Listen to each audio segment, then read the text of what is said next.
Effectivement, là, il ne s'est pas du tout tu le président. Il a nommé les choses. Il a expliqué aussi que ça conduisait au terrorisme. Il a exprimé clairement des choses qu'on taisait jusqu'à présent. Plusieurs personnes le disaient avant. La seule chose, c'est qu'il a mis du temps, en fait. Je pense que si on regarde, on examine, et Carl Meus le dira sans doute, c'est-à-dire que pendant sa campagne présidentielle, c'était pas du tout le même discours. Donc en 3 ans, effectivement, il change. Il le change dans un contexte particulier, alors qu'on a assisté à un attentat il y a quelques jours, rue Appert. Et on est en plein procès Charlie Hebdo. Il y a les premières condamnations de menaces de mort à l'endroit de la jeune Mila, qui vit désormais quasiment cachée dans un internat.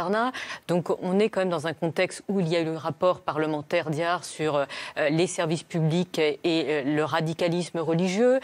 On a eu ce livre de cette journaliste du Point sur le communautarisme et le clientélisme au sein des collectivités locales. Donc il était attendu. Mais le vrai problème, c'est qu'il y a un discours intérieur et un discours à l'extérieur. Et il y a quelques jours, le juge Trévidic, l'ancien juge antiterroriste, il le disait, et il a raison, on ne peut pas sérieusement lutter contre le terrorisme ou l'islamisme radical si on ne change pas de comportement sur le plan des relations internationales. Et donc, comment lutter, en tout cas, contre des États qui financent des idéologies mortifères? Comment expliquer qu'à l'intérieur, on fasse ça, et hors de nos frontières, on est les plus grands amis avec ceux qui financent des madrassas, qui financent des mosquées salafistes, qui financent un certain nombre de choses. Et c'est ce discours schizophrène de manière permanente qui fait qu'on n'arrive jamais, en fait, à bout de ce qu'on appelle l'hydre islamiste, de la bête. En réalité, c'est ça. On va y revenir sur la question du financement et notamment de certaines puissances étrangères. De ces mesures, parce que le discours et le constat personne on peut que se féliciter de ce constat. Mais le vrai sujet, c'est que quand on passe au deuxième stade des mesures, c'est là que les choses s'effondrent un peu. Et donc, je pense qu'on en a peut-être un peu assez même si on sait que c'est un très grand progrès, ce constat qui vient d'être fait, je pense que c'est un véritable progrès dans son logiciel, en tout cas à lui. Il n'empêche que les solutions ne sont pas encore là. Bernard Gandard, on va parler des solutions. Il a aussi donné quelques pistes, des mesures. On attend un projet de loi qui sera présenté au Conseil des ministres en décembre. Mais sur la forme, sur le fait de nommer les choses, c'est un progrès, comme le dit Jeannette Bougrab.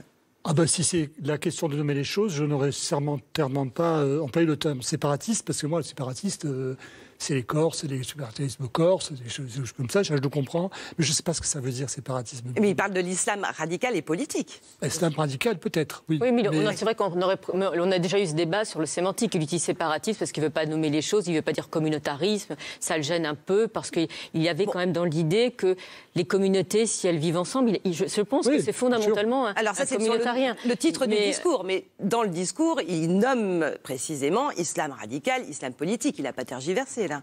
Oui, il y a le communautarisme aussi. Le communautarisme ne se nourrit pas simplement de l'islamisme.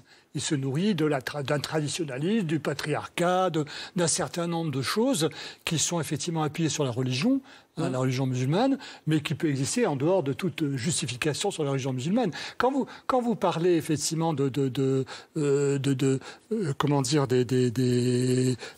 réparer les imams avant le mariage, c'est une chose qui n'est pas islamiquement, qui n'existe pas. Il y a même eu un procès à Lille il y a quelques années, pour lequel la plupart des organisations musulmanes, y compris l'UOIF, qui est classé musulman, a dit mais non, pas du tout. Il n'y a pas du tout d'obligation que l'imam que la femme soit vierge au mariage. Je pourrais multiplier les exemples.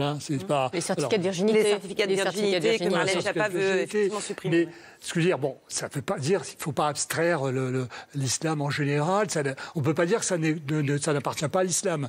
C'est un petit peu la formule qui avait été dite que l'islam, la radicalisation de l'islam, c'est qu'on se radicalise et puis on va chercher l'islam. Mais effectivement, il faut quand même, pour nommer les choses, il faut savoir de quoi on parle, etc. Et c'est vrai, par exemple, en matière de patriarcat, de poids sur les jeunes filles qui est vraiment terrible, c'est quand même, que vous alliez en Allemagne, vous alliez en France, quelles sont les populations qui sont les plus touchées? C'est plutôt les Turcs. Vous voyez? Et alors donc, alors que l'islamisme, je veux bien, mais... Vous n'avez pas tort, parce que par exemple sur l'excision, puisque le gouvernement mène une campagne de prévention, en tout cas de l'excision, on assiste ces 20 dernières années à une multiplication par 5 des mutilations génitales en France. Et donc, c'est quand même très surprenant de se dire que, normalement, on devrait aller vers plus d'égalité, de progrès. Et en réalité, on voit réapparaître, ressurgir, et ce n'est pas uniquement lié à des flux migratoires, on voit réapparaître ces pratiques qui peuvent être même pratiquées par des médecins. Voilà. Donc, il y avait urgence à parler, à nommer les choses. Là, je me tourne vers le journaliste politique que vous êtes, Karl Meeus. Est-ce qu'Emmanuel Macron a posé le bon diagnostic pour engager une lutte? Il l'a évoqué, ce terme. Oui, là, il l'a évoqué clairement. Et c'est vrai qu'on a pu tous avoir un peu peur avant 11h moins 10 ce matin. Parce que jusqu'à ce matin, quand on disait à l'Élysée, alors ce discours sur le séparatisme, on était repris en disant non, ça va être sur les séparatismes. Mais ça, c'était pour brouiller les pistes, non? Il y avait peut-être pour ménager un effet de surprise ou pour que le possible. soit plus fort. Jusqu'à ce matin, Marlène Schiappa expliquait à la radio que oui, il y avait d'autres séparatismes, notamment les suprémacistes blancs. Alors, je ne sais pas si vous en avez eu beaucoup en France, mais... Mais alors, qu'est-ce qu'il lui a pris dans la nuit à Emmanuel Macron pour... Non, mais en fait, c'était une façon de ne pas nommer les choses avant le discours, mais dans le discours... C'est très clair. Quand on reprend les termes, il parle effectivement de séparatisme islamique, mais très vite, il parle de l'islamisme radical, parfois d'ailleurs d'islam radical. Et au fond, tout le discours n'est que sur l'islam.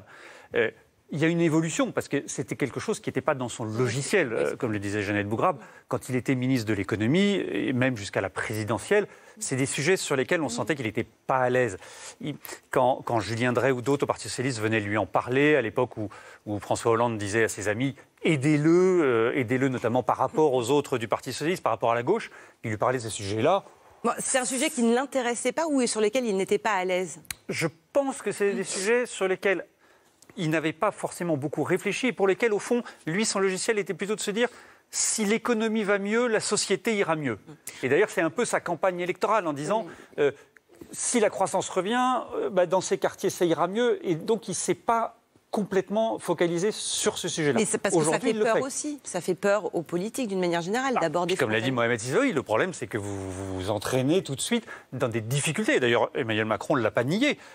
Parler d'un certain nombre de sujets, c'est tout de suite être caricaturé par ceux qui ne veulent pas que vous entriez dans ces sujets. C'est provoquer d'autres questions. Il y a plein de questions qu'il arrive à résoudre, mais par exemple sur la question du voile, il dit « Ah ben non, c'est une affaire privée ». Ah bon?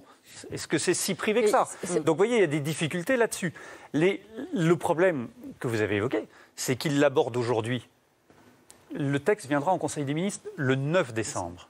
Et passera à l'Assemblée en début 2021. À l'Assemblée, ça sera janvier-février, au donc mieux. Un an avant la prochaine présidentielle. Attendez. Après, il y a une suspension des travaux parce qu'il y a les élections régionales et départementales. Ensuite, il faut qu'il y ait des navettes avec le Sénat. C'est en septembre ou octobre. Ensuite, il y a le Conseil constitutionnel. Vous avez tous noté qu'il y a quand même un certain nombre de sujets un petit peu sensibles sur les libertés. Notamment sur la question des associations. Les associations. Et ce n'est pas parce que le Conseil d'État aura donné un avis que le Conseil constitutionnel sera lié et dira tout va bien. Donc, comme dit Mohamed Sifaoui, l'entrée en vigueur des mesures, c'est septembre. C'est-à-dire que pendant la campagne présidentielle, le texte ne sera pas encore là. Donc c'est très tard.